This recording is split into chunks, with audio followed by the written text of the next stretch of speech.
सभी को नमस्कार। आज हम डिस्कस करने वाले हैं पारंपरिक कंजर्वेटिव हाइब्रिड फंड्स के बारे में। तो पहले तो हाइब्रिड फंड्स क्या होते हैं, कंजर्वेटिव हाइब्रिड फंड्स क्या होते हैं, उसके बारे में देखेंगे। किसे इन्वेस्टमेंट करना चाहिए, किसे इन्वेस्टमेंट अवॉइड करना चाहिए। तो सबसे पहले आते हैं गूगल पर ये मैंने सर्च किया, वाटर कंजर्वेटिव हाइब्रिड फंड्स। आपका फंडामेंटल बहुत क्लियर होना चाहिए। जो भी म्यूचुअल फंड के स्कीम्स है कि स्कीम्स के टाइप है। मान लो हाइब्रिड फंड है, उसमें फ्लेक्सी कैप है, कंजर्वेटिव फंड है, कंजर्वेटिव हाइब्रिड फंड है, वो आपको क्लियर होना चाहिए। कॉन्ट्रा फंड है, वैल्यू फंड है, इक्विटी फंड है, लार्ज कैप, स्मॉल कैप, सभी चीजें आपको क्लियर होनी चाहिए एज ए इन्वेस्टर। मैं मतलब जो जस्ट इन्वेस्टमेंट करते हैं 2-4 लाख 5 लाख का, मैं उनके लिए मुझे कोई प्रॉब्लम नहीं।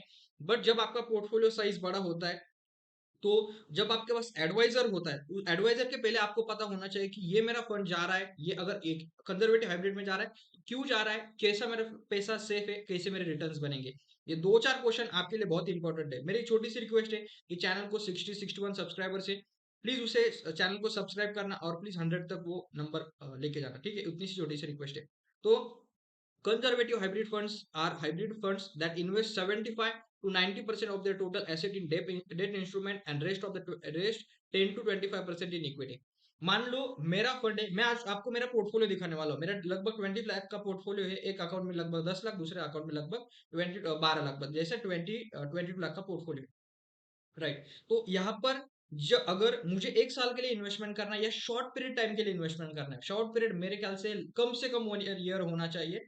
आप ज्यादा से ज्यादा 3 साल पकड़ सकते हो अगर मुझे शॉर्ट टर्म समय के लिए इन्वेस्टमेंट करना है। और मार्केट में ब्लैक स्वैन इवेंट आ सकते हैं। ब्लैक स्वैन इवेंट मतलब कल मार्केट 50% गिर सकता है। क्यों नहीं गिर सकता? कोरोना में गिरा था, 2010 के क्राइसिस में गिरा था, जब डीमोनेटाइजेशन हुआ तब भी मार्केट 30-40% गिरा था।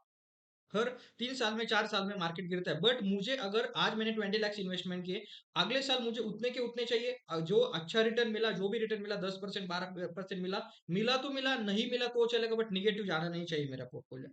तब मैं हमें कहाँ पर इन्वेस्टमेंट करना चाहिए? तब हमें करना चाहिए हाइब्रिड फंड्स में, और उससे सबसे इंपॉर्टेंट डेट फंड में या फिर कंजर्वेटिव हाइब्रिड फंड में। कंजर्वेटिव हाइब्रिड फंड में अगर आपका पैसा 90% डेट में है, तो अब पता चलेगा आपको कि 90% पर आपको फिक्स इनकम आएगा। जो 10% है वो ही इक्विटी में लगेगा, वही आपके लार्ज कैप में। अभी पहला फंड का नाम है परक पारिक का, एएमसी है, परक पारिक कंजर्वेटिव हाइब्रिड फंड, ये स्कीम का नाम है, ठीक है। कंजर्वेटिव हाइब्रिड फंड का टाइप है। ये चीजें आपको फंडामेंटली बहुत क्लियर कट होनी चाहिए, राइट। तो जो स्कीम है उसको 3 साल हुए। मैं बता सकता हूँ, ये अगर आपके पास 1 करोड़ रुपीज है, 2 करोड़ रुपीज है, अगर आप शॉर्ट टर्म पीरियड के लिए इन्वेस्टमेंट चाहते हो, तो आप पूरा पैसा इस स्कीम में डाल सकते हो। आपको टेंशन लेने की जरूरत है नहीं। जब आपका पैसा म्यूचुअल फंड स्कीम में जाता है और जब कंजर्वेटिव स्कीम में जाता है या डेट फंड में जाता है, तो आपको एक कंसिस्टेंट रिटर्न मिलते हैं, क्योंकि ऐसे कंपनीज गवर्नमेंट सिक्योरिटीज में जो स्टेट लोन होते हैं, स्टेट डिबेंचर होते हैं या फिर कमर्शियल पेपर होते हैं, वहां पर उनकी इन्वेस्टमेंट होती है। अगर ईएम देखे तो 2000 करोड़ का ईएम है, 3 साल का ये फंड को टाइम हुआ है। आपका बेंचमार्क है क्रिसिल हाइब्रिड 85+15 कंजर्वेटिव। ये चीज आपको ध्यान में रखना है, बेंचमार्क हमेशा आपका होना चाहिए। मैंने जैसे कहा कि अगर आप शॉर्ट टर्म के लिए कंसिस्टेंट रिटर्न चाहते हो, तो आपको ये फंड है। अगर एक साल का रिटर्न देखोगे तो लगभग 19% के रिटर्न है। 3 साल का रिटर्न देखोगे तो आपको 12%, 11-12% के ही आपको रिटर्न मिल सकते हैं। अगर आपको एक साल अगर एफडी करते हो, तो आपको 6-7% के रिटर्न मिलते हैं। आप पकड़ लो 6% के, 7% के। बट यहाँ पर आपको कितने रिटर्न मिल सकते हैं? यहाँ पर आपको 12%, मतलब एफडी से आपको 5 से 4 से 4 to 5%। यहाँ पर आपको एक ऑप्शन भी होता है, आप कभी भी इन्वेस्टमेंट तोड़ सकते हो। आप एफडी में अगर आप इन्वेस्टमेंट एफडी की जो इन्वेस्टमेंट एफडी करोगे, आप कभी भी निकाल नहीं सकते। मिनिमम आपको एक साल के लिए या जो भी पीरियड है, डेज में पीरियड होता है एफडी का, वहां पर आपको इन्वेस्टमेंट रखना होता है। बट कंजर्वेटिव हाइब्रिड फंड में आज पैसा डालो, कल निकालो, कोई टेंशन लेने की जरूरत है ही नहीं। पोर्टफोलियो एलोकेशन देखने वाले हैं। पोर्टफोलियो एलोकेशन में अगर आप इक्विटी में सिर्फ 14% की इन्वेस्टमेंट है, 75% आपका डेट में है, लगभग 10% का आपका कमोडिटी है। जब इक्विटी गिरेगा, इक्विटी जब स्टॉक मार्केट गिरता है, तो आपका कमोडिटी बढ़ता है। ये चीज हमने कोरोना में देखी थी। जब स्टॉक गिरे तो gold prices, silver prices, platinum prices बढ़े थे। तो निगेटिव कोरिलेशन होता है। एज ए इन्वेस्टर आपको ये चीजें पता होनी चाहिए। जो अगर आप डेट में इन्वेस्टमेंट है, डेट में इन्वेस्टमेंट आपकी एलोकेशन बाय इंस्ट्रूमेंट, आपका स्टेट डेवलपमेंट लोन, महाराष्ट्र को लोन दिया, तमिलनाडु को, आंध्र प्रदेश को, गुजरात को। स्टेट तो फेल नहीं हो सकता एज इकोनॉमी, क्योंकि स्टेट रेवेन्यू जनरेट कर रहा है, उसमें से आप उनको लोन दे रहे हो, तो स्टेट फेल होता नहीं है most of the time, right. तो स्टेट डेवलपमेंट लोन 56% है। सर्टिफिकेट ऑफ डिपॉजिट 9 पॉइंट लगभग 10%। Real estate investment trust 7%, debenture 4.6। ये जो सभी है ना, वहां पर आपको कंसिस्टेंसी और regular income, fix regular income आता है कि अगर स्टेट लोन आपने 7-8% पर साइन किया है, 9% पर, तो उतना रिटर्न आपको मिलेगा ही मिलेगा।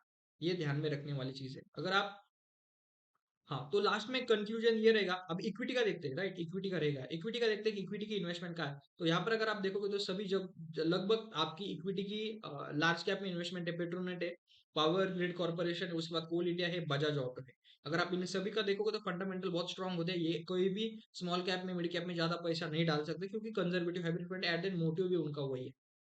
तो क्या इस फंड में इन्वेस्टमेंट करना चाहिए? 100% इस फंड में इन्वेस्टमेंट करना चाहिए। मैं आपको मेरा पोर्टफोलियो दिखा दूं। अगर आप शॉर्ट टर्म के लिए इन्वेस्टमेंट करते हो तो आपका कंजर्वेटिव हाइब्रिड फंड, वो कोई भी कंपनी का हो, उसमें आपका इन्वेस्टमेंट होना चाहिए। मैं आपको मेरा पोर्टफोलियो दिखाता हूँ। ये मेरा पोर्टफोलियो है।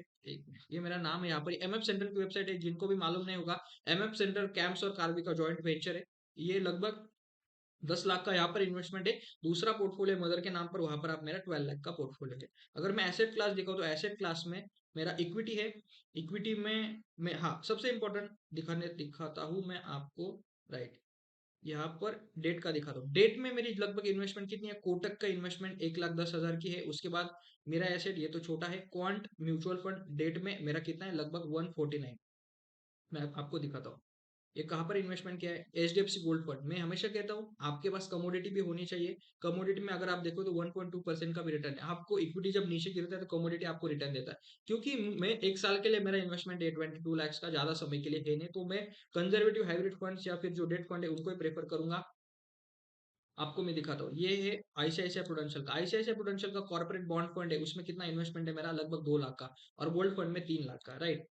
तो अगर आप एसेट एलोकेशन देखो तो लगभग डेट फंड में मेरा 5 पॉइंट, लगभग 5.5 लाख का इन्वेस्टमेंट है। इक्विटी में 4.14% का इन्वेस्टमेंट है।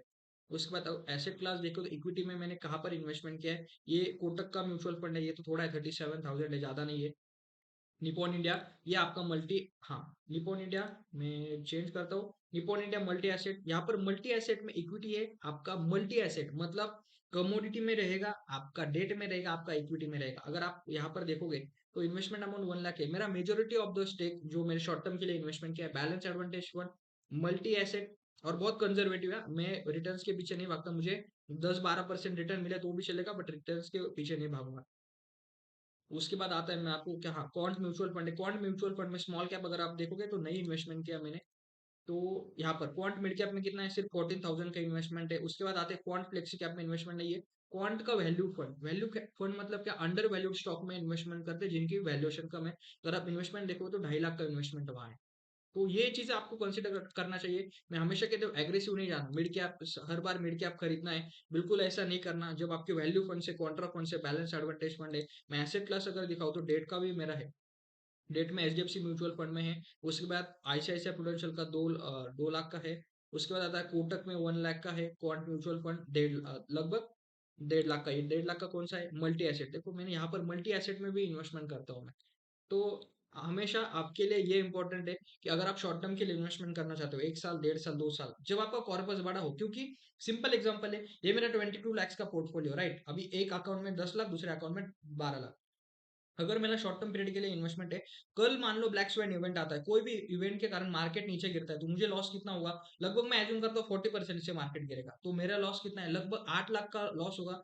मुझे 8-10 लाख का लॉस हो सकता है। और होगा, क्यों नहीं होगा? मार्केट गिरा तो 40% गिरेगा, 50% पकड़ते हैं तो 22 लाख के ऊपर 50% कितना हुआ? 11 लाख का नुकसान हो सकता है। बट जब मैं कंजर्वेटिव फंड्स में इन्वेस्टमेंट करता हूँ, बैलेंस एडवांटेज फंड, जो मेरा 40% गिरने वाला था वो कितना गिरेगा? 15% गिरेगा, मैक्स टू मैक्स 20% गिरेगा। ये चीजें आपको कंसिडर करना चाहिए इन्वेस्टमेंट करने के पहले। क्योंकि फिर से रिपीट करता हूँ, मैं हमेशा हर वीडियो में कहता हूँ, जिसके पास 10,000, 20,000, 1 लाख, 2 लाख है, उसके लिए 10-20%, 30% कोई मायने नहीं रखता। जिसके पास 1 CR का कैपिटल है, उसको पूछो कि 10%, 20%, 10-20 लाख का होता है। अगर 1 CR वाले ने 10% का भी उसको निगेटिव रिटर्न आता है, तो 10 लाख रुपीज का उसको नुकसान है। तो एज अ कंजर्वेटिव इन्वेस्टर आपको हमेशा ऐसे फंड्स प्रेफर करने चाहिए जहां पर आपको कंसिस्टेंसी और आपका एसेट एलोकेशन आपको पता होना चाहिए। यहाँ तक ये एनालिसिस अगर अच्छा लगा होगा, क्योंकि बहुत लोग, मतलब कोई ऐसा एनालिसिस प्रोवाइड नहीं करता फंडामेंटली। इसलिए चैनल को प्लीज सब्सक्राइब करना। जो भी 60 सब्सक्राइबर्स है उसे प्लीज 100 तक लेके जाना, इतनी छोटी सी रिक्वेस्ट है। वीडियो देखने के लिए thank you very much. Have a great day. Thank you.